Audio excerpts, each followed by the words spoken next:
Pengangkut BBM jenis premium mobil pickup di kota Palangkaraya terbakar.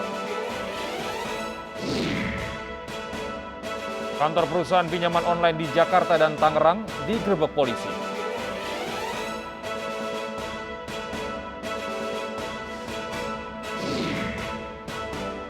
Kebakaran menghanguskan sebuah gedung berlantai 13 di Taiwan. 46 orang tewas.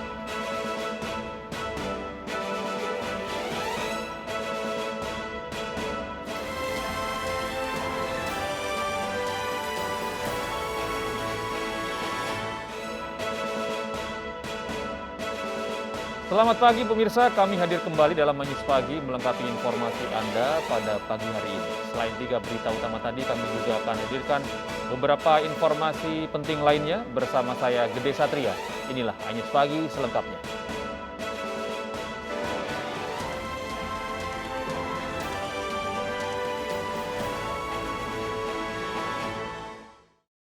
Pemirsa, ibu-ibu pedagang kaki lima menggelar demo di depan kantor DPRD Kediri, Jawa Timur. Pedagang membakar gerobak dagangan sebagai simbol kekecewaan atas penutupan kawasan wisata selama pandemi COVID-19.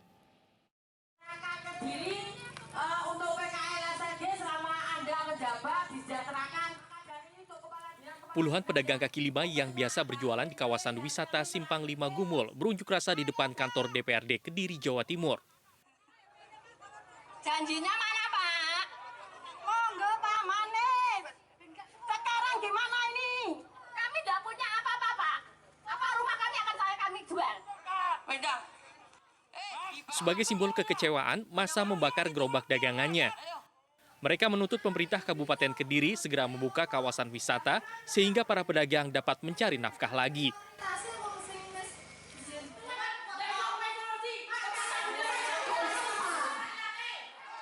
Perwakilan pedagang yang berdemo sempat bermediasi dengan anggota DPRD, namun belum menemui titik temu. Sudah 2 tahun sejak COVID awal sampai sekarang belum dibuka. Ada apa? Ada solusi di sana tadi. Kawasan wisata Simpang 5 Gumul Kediri sebelumnya ditutup pemerintah daerah setempat untuk mengurangi mobilitas warga di saat kasus COVID-19 sedang melonjak. Dari Kediri, Jawa Timur, Afnan Subagio, iNews melaporkan. Puluhan emak-emak di Kembangan, Jakarta Barat turun ke jalan menghadang sejumlah orang yang berencana membangun pagar pembatas. Dalam aksinya, emak-emak yang membawa peralatan dapur ini berhasil menunda rencana pembangunan pagar tersebut.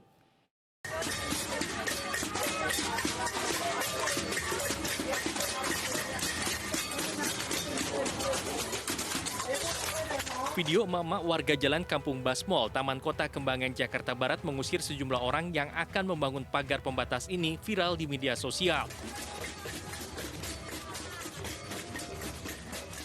Sempat terjadi adu mulut antara seorang pria dengan emak-emak yang memprotes rencana dibangunnya pagar karena akan menutup lahan fasilitas umum dan fasilitas sosial. Emak-emak ini masih terus bertahan di lokasi karena khawatir sejumlah orang dari pemilik tanah tetap akan melanjutkan pembangunan pagar di tanah seluas 120 meter persegi ini. Ya warga marah dong, soalnya kan fasilitas umum. Nggak senengnya warga di situ. Terus warga juga was-was, Pak. Maksudnya kalau ada apa-apa takutnya malam ada, takutnya dia bakar apa kan gitu. Kita takutnya nggak, itunya di situ warga itu. Jadi khawatir gitu loh, Pak. Akibat protes emak-emak ini, pekerjaan pembangunan pagar akhirnya dihentikan sementara. Dari Jakarta, Miftahul Gani, iNews melaporkan. Sejumlah rumah terbakar di Sawah Besar, Jakarta Pusat. Kebakaran ini diduga akibat tabung gas yang meledak di salah satu warung soto.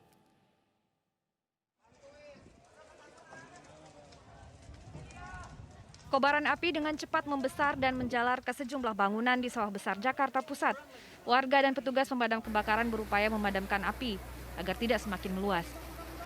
Warga sekitar sempat mendengar beberapa kali ledakan sebelum kebakaran melanda. Diduga api berasal dari kebocoran selang tabung gas LPG pada salah satu warung soto. Katanya kompor meledak atau apa, saya kurang tahu. Karena memang saya datang udah nyala di lantai 2. Untuk warga ya itu katanya kompor. Ada berapa rumah, Bang, yang kena? Yang kena sekitar 3. Kebakaran bisa dipadamkan dalam setengah jam, namun pemilik warung mengalami luka bakar dan segera dilarikan ke rumah sakit. Dari Jakarta, Rani Sanjaya, iNews melaporkan. Sementara itu, 5 rumah di Jalan Pagarsih, Kota Bandung, Jawa Barat hangus terbakar. Lokasi kebakaran yang terletak di kawasan padat penduduk membuat warga panik.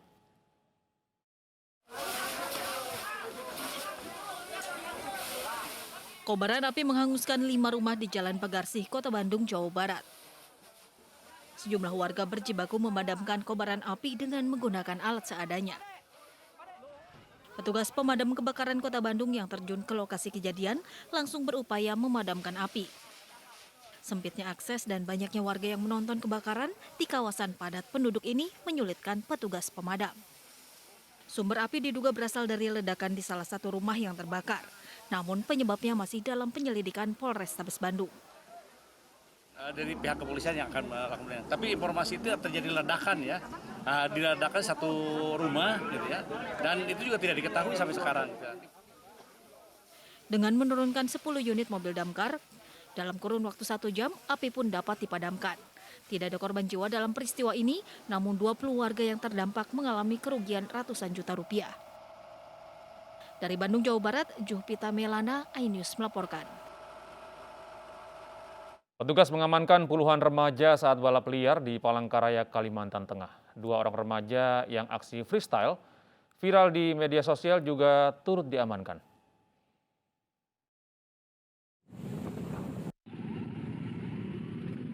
Puluhan remaja pengendara roda 2 ini digiring tim Raimas Polda Kalimantan Tengah dan Satlantas Polresta Palangkaraya menuju ke pos Polantas Jalan Yosudarso, Palangkaraya.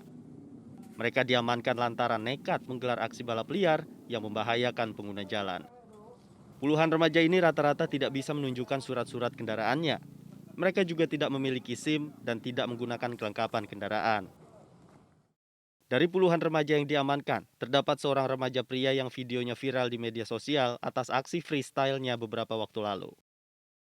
Anak balapan liar di lokasi tilung yang dibuat oleh anak-anak rata-rata di bawah umur.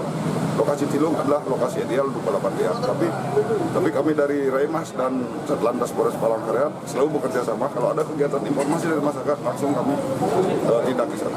Salah satu pelaku yang viral di TKP-nya di bandara yang angkat-angkat kendaraan beserta satu perempuan dan satu laki-laki sudah kita amankan, motornya juga sudah kita amankan. Selanjutnya, puluhan pelaku balap liar ini diberikan sanksi tilang dan pembinaan dengan memanggil orang tuanya masing-masing. Dari Palangkaraya, Kalimantan Tengah, Ade Sata, iNews melaporkan. Pemirsa, Muhammad Faris, mahasiswa korban kekerasan polisi, kembali menjalani pemeriksaan kesehatan. Korban mengalami memar di kedua bahu dan leher. Mahasiswa korban kekerasan oknum polisi Kamis petang menjalani pemeriksaan kesehatan di Rumah Sakit kawasan Tiga Raksa, Kabupaten Tangerang, Banten. Didampingi Bupati dan Kapolresta Tangerang, korban melakukan pemeriksaan untuk kedua kalinya. Pemeriksaan kali ini dilakukan untuk memastikan kondisi kesehatan Muhammad Faris setelah dibanting Brigadir NP ke trotoar jalan. Rencananya pemeriksaan kesehatan Muhammad Faris secara total akan kembali dilakukan di Rumah Sakit Ciputra Hospital hingga kondisi korban dinyatakan sembuh dan sehat.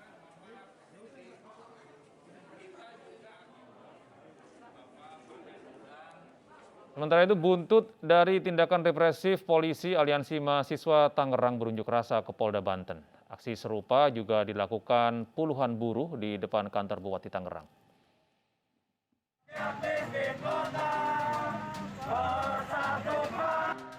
Aksi tindakan represif petugas kepolisian saat pengamanan aksi mahasiswa pada HUT Kabupaten Tangerang ke-389 membuat puluhan mahasiswa yang tergabung dalam Aliansi Mahasiswa Tangerang menuntut Kapolresta Tangerang dicopot dari jabatannya.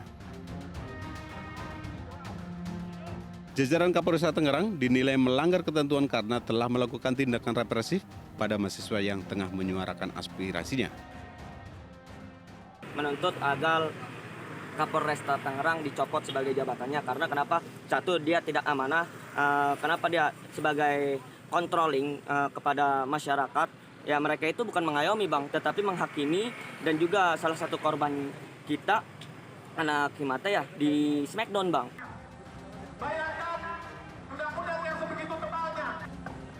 Aksi demonstrasi juga turut disuarakan puluhan buruh dari Kongres Aliansi Serikat Buruh Indonesia di depan kantor Bupati Tangerang. Selain menuntut pemerintah mencabut Omnibus Law, para buruh juga mengecam tindakan represif oknum polisi yang membanting mahasiswa saat berunjuk rasa. Itu terjadi tindakan represif, bahkan kawan-kawan mahasiswa dari Himpunan Mahasiswa Tangerang sampai dibanting seperti itu. Jelas ini mencederai demokrasi kita gitu kan. Para buruh menilai tindakan represif yang dilakukan Brigadir AMP ini sudah melanggar standar operasional prosedur yang diterapkan Polri saat mengamankan unjuk rasa. Dari Serang dan Kabupaten Tangerang, Banten, Maisa Apriandi, Aimarani, Ainsyah melaporkan. Sementara itu, oknum polisi yang membanting mahasiswa saat unjuk rasa di Tangerang, Banten masih diperiksa Divisi Propam Polri. Kasus ini tengah diproses oleh Bid Propam Polda Banten.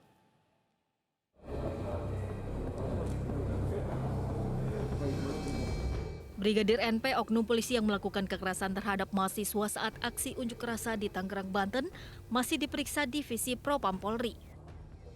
Meskipun Brigadir NP telah meminta maaf kepada korban, namun penyelidikan tetap berlanjut.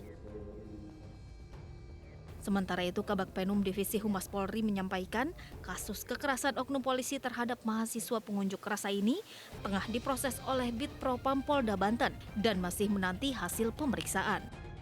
Hingga kini belum dipastikan adanya pelanggaran dugaan tindak pidana kekerasan oleh Brigadir NP. Jadi tidak ditangani oleh Propam Polres, tapi ditangani oleh Bid Propam Polda Banten. Hal ini merupakan bentuk ketegasan Kapolda Banten dalam menyikapi perilaku anggota yang menjalankan tugas tidak sesuai dengan SOP atau standar operasional prosedur yang berlaku di lingkungan Polri. Tidak sesuai dengan SOP bagaimana penanganan aksi unjuk rasa. Tentu atas perbuatannya Kapolda dengan tegas akan memberikan sanksi sesuai aturan perundang-undangan yang berlaku. Sejumlah pihak mengecam aksi kekerasan ini. Wakil Ketua DPR RI, Sufmi Dasko Ahmad, meminta Polri merevisi aturan pengamanan aksi demonstrasi. Juga ke depan kita minta kepada jajaran kepolisian untuk kembali menyegarkan kepada aparatnya protap soal penanganan demo sehingga kita harapkan tidak terjadi lagi hal-hal seperti ini. Sebelumnya Brigadir NP membanting mahasiswa UIN Banten, Muhammad Faris Amrullah, saat terjadi bentrok dalam unjuk rasa di kantor Bupati Tangerang, Banten Rabu kemarin. Dalam video amatir yang viral di media sosial, Faris langsung kejang-kejang usai bagian tubuhnya terbentur trotoar. Dari Jakarta dan Banten, Tim Liputan iNews melaporkan. Masih seputar kekerasan oleh oknum polisi, pemirsa, seorang oknum polisi lalu lintas di Deli Serdang memukuli seorang warga hingga terkapar. Aksi pemukulan polisi ini pun viral di media sosial. Dalam video berdurasi 1,8 detik, seorang pria dipukul oknum Polantas Polresta Deli Serdang. Meski sempat melakukan perlawanan, namun pria tersebut akhirnya terkapar di atas tanah. Aksi keributan antara pemotor dan polisi tersebut kemudian dilerai oleh personel polisi lainnya. Sementara itu, Kapolresta Deli Serdang, Kombes Pol Yemi Mandagi, membenarkan adanya peristiwa pemukulan anggota terhadap pengendara motor dan meminta maaf atas peristiwa yang mencoreng nama baik institusi Polri ini. Atas nama pimpinan Polda Sumatera Utara, Bapak Kapolda, Kapolresta Deli Serdang mengucapkan permohonan maaf yang sebesar-besarnya kepada ibu dan keluarga. Mudah-mudahan permasalahan ini dapat kita tindak lanjuti untuk memberikan reward dan punishment juga kepada personil. Kombes Yemi tidak menjelaskan secara detail penyebab perselisihan antara keduanya. Kapolres Yemi mengatakan pihaknya berjanji menanggung biaya pengobatan korban Andi Gultom. Dari Deli Serdang, Sumatera Utara, Amiruddin, Ainus melaporkan. Sementara itu Kapolri mencopot jabatan Kapolsek dan Kanit Reskrim Polsek Medan Percut-Seituan, Sumatera Utara. Pencopotan berdasarkan hasil audit dan evaluasi sejumlah kasus, salah satunya terkait kasus pedagang sayur yang menjadi tersangka usai dianiaya preman.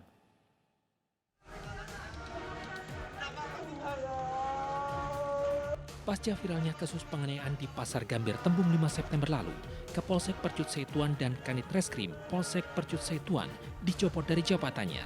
Pencopotan terkait dengan audit dan evaluasi yang dilakukan pimpinan Polri. Salah satu kasus yang menjadi polemik adalah kasus penganiayaan pedagang sayur oleh preman, di mana turut menjadi tersangka. Kapolsek dan Kanit Reskrim, ya, Kapolsek dan Kanit Reskrimnya bagian dari evaluasi dan audit yang dilakukan oleh pimpinan Polri. Oke, Pak, yang dicopot itu Kanit atau Kapolsek, Pak? Kapolsek dan Kanitnya, ya. Kapolsek Persib, Pak? Ya. Dengan pedagangnya, Pak? Kenapa? Terkait dengan pedagang budaya, Pak? Evaluasi dari kejadian yang kemarin dan sebelum-sebelumnya tentunya, ya. Sebelumnya, video keributan antara pedagang perempuan dengan seorang preman di Pasar Gambir pada 5 September lalu viral di media sosial. Setelah video ini viral, polisi menangkap pelaku dan menetapkan sebagai tersangka. Kasus semakin pelik ketika BNI melaporkan balik pedagang sayur yang dianiaya olehnya, hingga akhirnya pedagang sayur yang merupakan korban penganiayaan ikut ditetapkan sebagai tersangka. Kedua pihak yang bertikai ini sempat dipertemukan sebelumnya saling lapor. Keduanya dipertemukan oleh Kapolda Sumatera Utara, Irjen Pol RZ Panca Putra Simanjuntak, namun pedagang menolak untuk berdamai. Dari Medan, Sumatera Utara, Aminur Rosyid, iNews melaporkan. Masa dari berbagai ormas Betawi mendatangi Mapolres Metro Bekasi. Mereka melaporkan dugaan penghinaan terhadap etnis Betawi.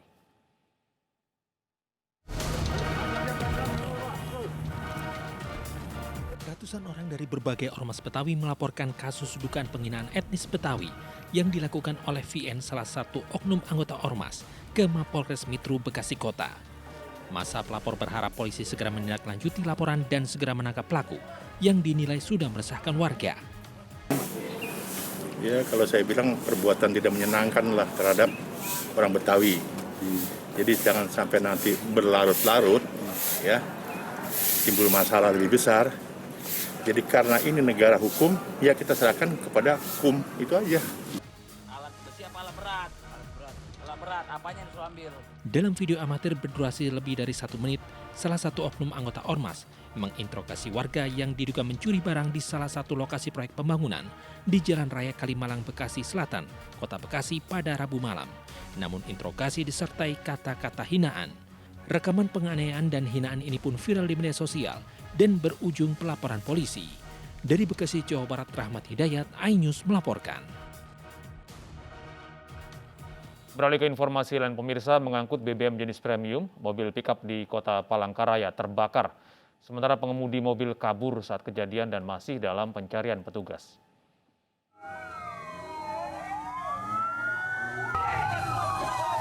Kobaran api melalap mobil pickup di Jalan Willem, Kota Palangkaraya, Kalimantan Tengah. Petugas pemadam kebakaran dibantu warga dan pihak kepolisian bahu-membahu memadamkan api dengan mengarahkan sejumlah mobil damkar.